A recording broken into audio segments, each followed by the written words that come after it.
What's going on, everybody? It's Canal Street back at you, as promised, with the comparison of the Eminem Infinite 1996 original cassette tape and the 2016 Eminem Infinite reissue cassette tape.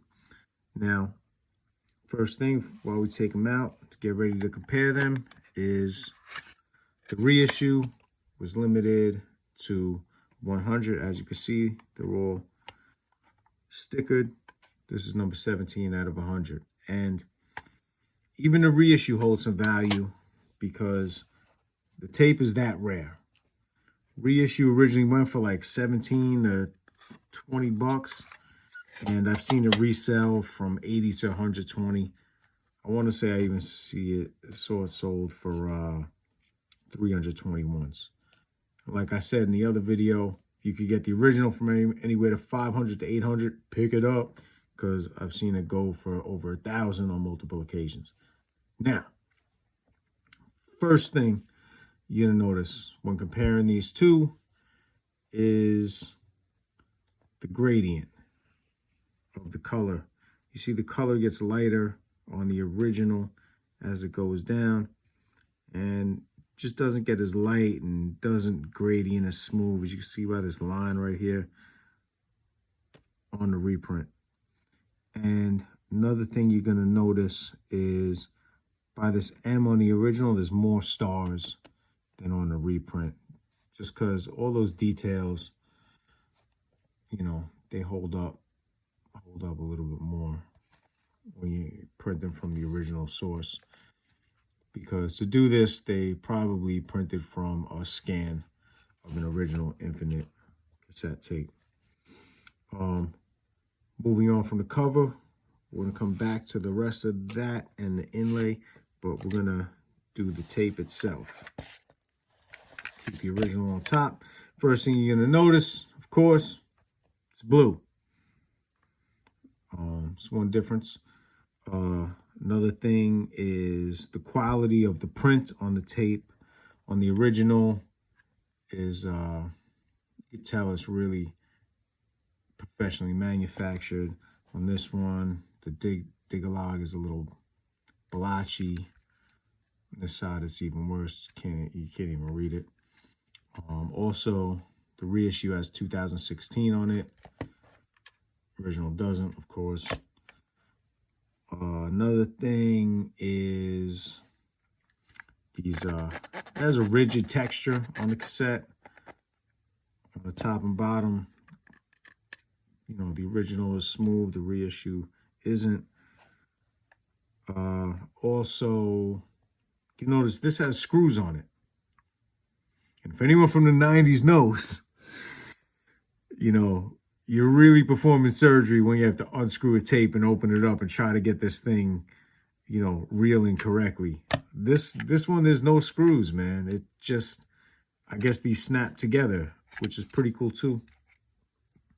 And also I notice is the color of the tape is different.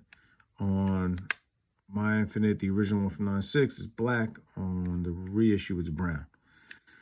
So that's about all I noticed when it came to the cassette. And I know some people are probably cringing from the way I handle this. I'm sorry. Listen, I hate to take my original Infinite out of the collection to do this, but it has to be done. And after this, I promise you, it's getting displayed museum level. All right.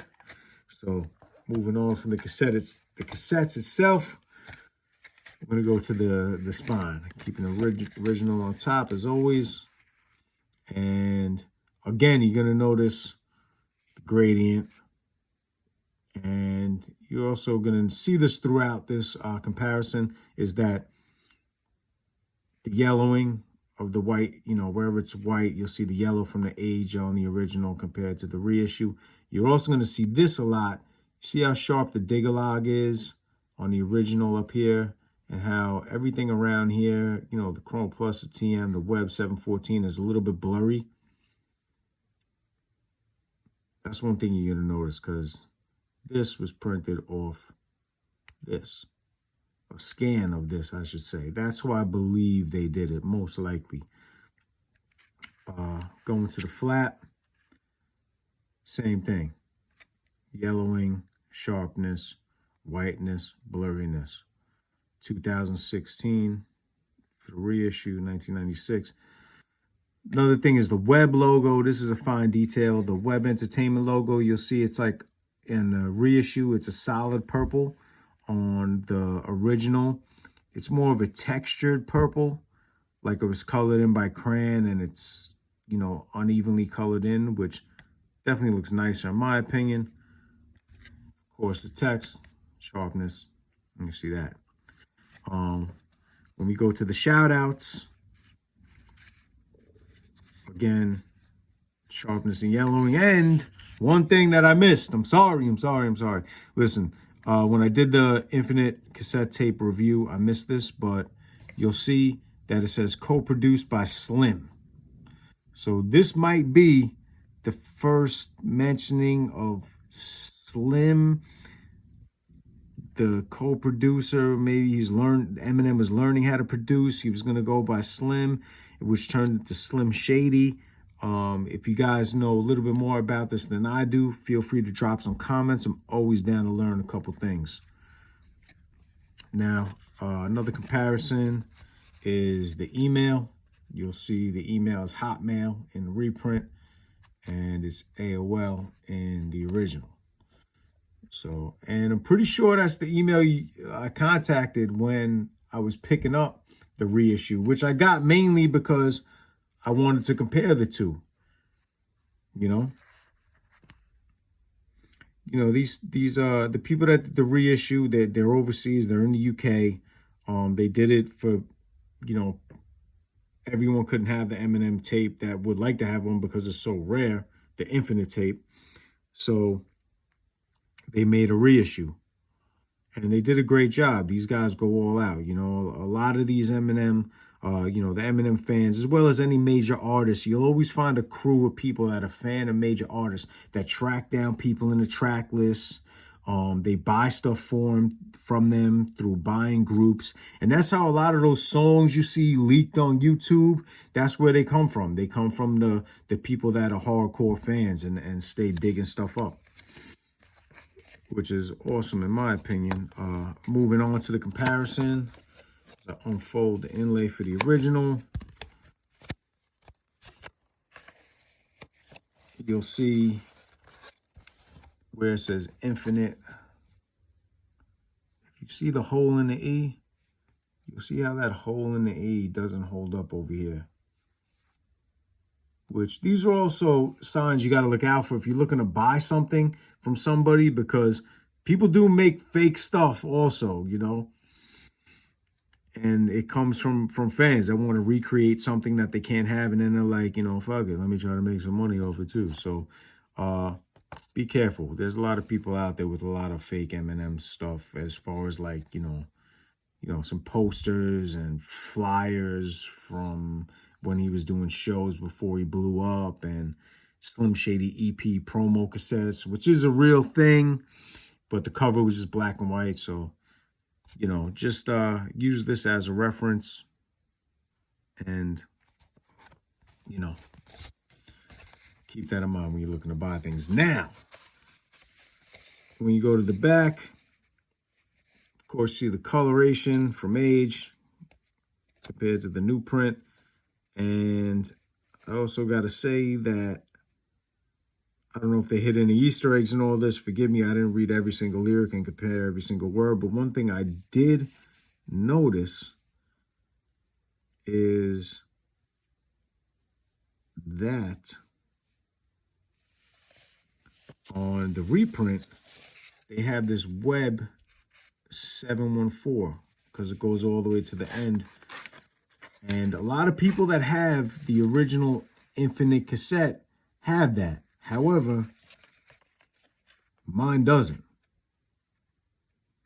So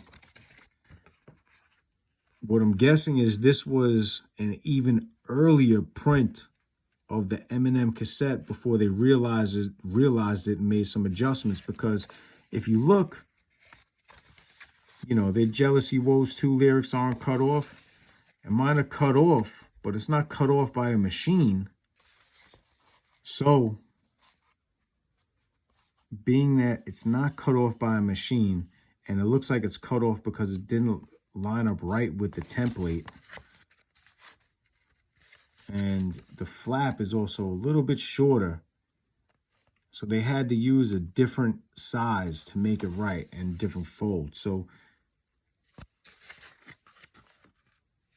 my Infinite cassette tape is probably one of the earlier ones, probably from the first go round. And when they looked at it, they noticed it. And when they went to get it printed again, they made the adjustments. Granted, they didn't sell a lot of these, but it doesn't mean they weren't getting multiple runs printed. So Eminem would have to answer that himself. And that's if he even remembers it, to tell you the truth. But I would love to hear about it. I would love to see a Eminem interview for where he talks about Infinite for a half hour straight. So those were the comparisons I noticed in the original Infinite and the reissue, and also my copy of Infinite. If anyone else has a copy of Infinite like mine, let me know. I know some people have, they look exactly the same except for where the template didn't line up as much as mine. So I believe this is an earlier print of the Eminem Infinite album. So, and it's so rare to even have ones to compare, is tough to do as well. So please understand, I've done a lot of research on this and comparisons and stuff, and sharing this information with you because it's interesting. And if you want to get one for yourself, it's good to know. So other than that, I will be reviewing more Eminem pieces, some rare stuff, as well as just rare stuff in general. I'm going to really get into a lot of stuff. So subscribe, like, don't miss a video. And until next time, peace.